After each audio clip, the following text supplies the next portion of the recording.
Kung may poder ka ninyo ang Estado dito po sa pag-oobliga sa kanila na mag-unbundle, meron din hubang poder ang Estado, ang DOE para i-penalize ang mga hindi susunod rito?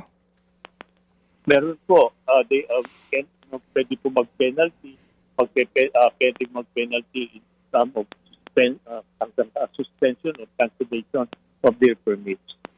Opo, at meron din po kayong binabanggit sa mismong order na inyo pong pinirmahan na penal sanction, no?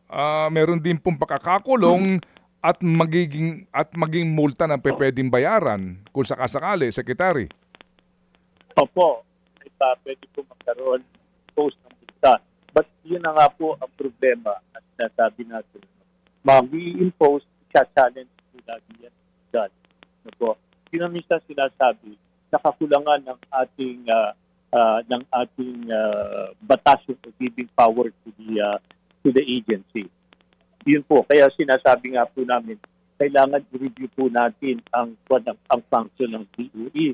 Kasi sa akin po, sa pananaw ko po noon, at that time, masyadong fragmented, masyadong malabo, medyo general, wala talaga po na-challenge lagi sa korte.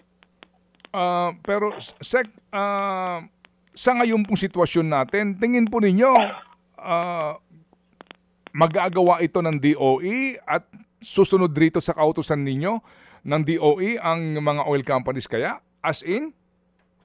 They are lucky because the Supreme Court has decided and upholding circular. Medyo kayo po yung nagpuputol-putol, Sec, hindi ko masyado maintindihan.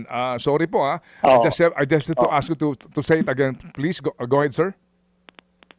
Sa ngayon, siyempre, because of the Supreme Court decision upholding the circular that we issued, DOE can go after them, go after the unbundling.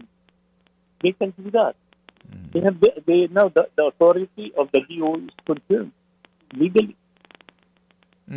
Opo. Sige po. Sir, kasi po kayo nga ang pumirma ng naturang circular. Sa inyo bang palagay, kasi ito rin po ang binabanggit ni Secretary Garin ngayon na circular, particular na po. Sa inyo bang palagay, pwede ba itong palakasin? Meron ba bang mga kulang dito o anuman? Sa ngayon po, dapat implement lang nila yan. Enforce it. Bago pa sila mag-isip ng palakasin, i-enforce muna nila, i-unbundle nila yung presyo. Ano ba ang composition yan?